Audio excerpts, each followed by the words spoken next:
Perkenalkan, saya Lili Rahmawati dari jurusan Pendidikan Universitas Pancasakti Bekasi. Di sini saya akan menjelaskan tentang instrumen keuangan dan kas. Dengan mata kuliah yaitu akuntansi keuangan dengan Ibu dosen Ibu Ismerita. Di sini saya akan membahas subtema yang pertama yaitu definisi instrumen keuangan, yang kedua yaitu bentuk instrumen keuangan, yang ketiga konsep pengakuan dan pengukuran instrumen keuangan, yang keempat aset keuangan, yang kelima yaitu manajemen dan pengendalian terhadap kas atau rekonsiliasi bank, pengungkapan. Oke, selanjutnya kita akan membahas tentang definisi instrumen keuangan. Instrumen keuangan adalah setiap kontrak yang menambah nilai aset entitas dan menimbulkan liabilitas keuangan atau instrumen ekuitas bagi entitas yang lain. Aset yang timbul dari kontrak tersebut dinamakan aset keuangan atau financial asset, sedangkan liabilitas yang timbul disebut liabilitas keuangan. Serta ekuitas yang diterbitkan sudah sering diketahui umum sebagai instrumen ekuitas. Selanjutnya kita akan membahas tentang bentuk instrumen keuangan. Yang pertama, aset keuangan atau financial asset adalah aset yang berupa kas, instrumen ekuitas entitas lain, hak kontraktual untuk menerima kas atau aset keuangan lainnya dari entitas lain, untuk menukarkan aset keuangan atau kewajiban keuangan dengan entitas lain yang persyaratan atau kondisinya mungkin menguntungkan bagi entitas sendiri. Dan yang terakhir, kontrak yang akan atau mungkin diselesaikan dalam instrumen ekuitas entitas sendiri dan merupakan instrumen non-derivatif yang mewajibkan atau mungkin mewajibkan entitas itu untuk menerima instrumen ekuitas entitas sendiri dalam jumlah variabel, atau instrumen derivatif mungkin diselesaikan selain melalui pertukaran kas atau aset keuangan lainnya dalam jumlah tetap dengan instrumen ekuitas entitas sendiri dalam jumlah tetap. Selanjutnya, kewajiban keuangan atau financial liability mencakup kewajiban kontraktual untuk menyerahkan kas atau aset keuangan lainnya kepada entitas lain, atau untuk menukarkan aset keuangan atau kewajiban keuangan yang persyaratan atau kondisinya mungkin menguntungkan bagi perusahaan.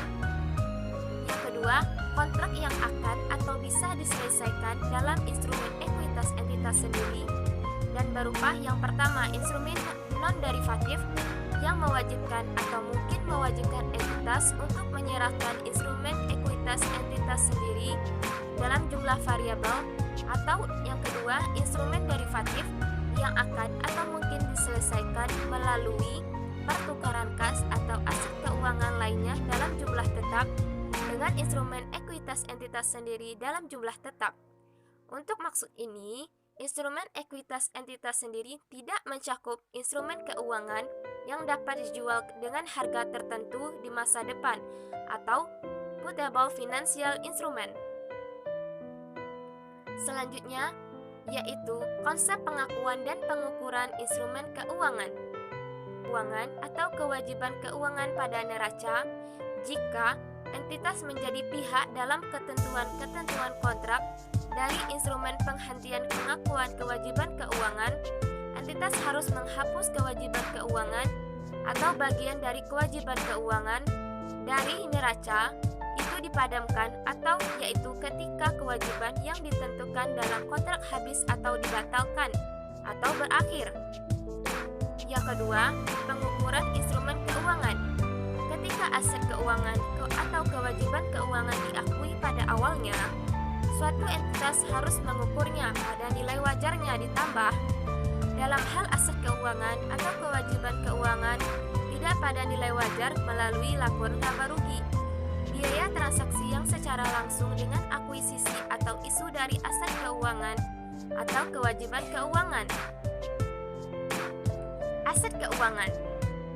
Aset keuangan adalah aset tak wujud yang memiliki nilai karena adanya klaim kontrak dalam bentuk deposito bank obligasi, reksadana, sertifikat deposito, dan saham. Aset keuangan biasanya lebih liquid daripada aset wujud, seperti tanah atau real estate, dan diperdagangkan di pasar keuangan.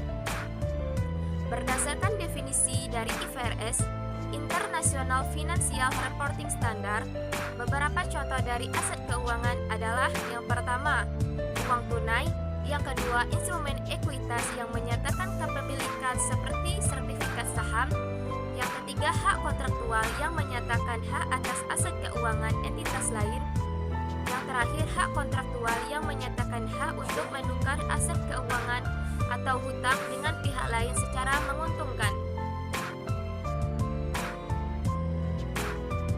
Manajemen dan pengendalian terhadap kas atau rekonsilian internal terhadap kas dapat dilakukan dengan menerapkan sistem berikut. Yang pertama, penggunaan rekening bank. Yang kedua, transfer dana elektronik. Yang ketiga, sistem kas kecil.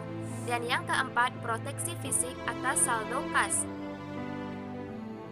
Selanjutnya yaitu rekonsiliasi bank. Tujuan dari rekonsiliasi bank adalah untuk mencocokkan antara pencatatan di perusahaan dan pencatatan kas bank yang mengelola uang perusahaan. Rekonsiliasi dapat mengurangi potensi timbulnya kesalahan pencatatan dan juga potensi hilangnya uang perusahaan. Secara umum, penyebab perbedaan saldo dalam rekening bank dengan saldo kas perusahaan adalah sebagai berikut. Yang pertama, penerimaan yang dilakukan oleh bank namun belum diketahui oleh entitas. Yang kedua, penerimaan yang dilakukan oleh entitas namun belum disetorkan oleh entitas, namun belum terlihat di dalam rekening orang di bank. Yang ketiga, pengeluaran yang dilakukan oleh bank namun belum diketahui oleh entitas. Yang keempat, pengeluaran yang dilakukan oleh entitas namun belum diambil oleh pemegang cek. Yang kelima, kesalahan mencatat dapat terjadi oleh bank maupun oleh entitas.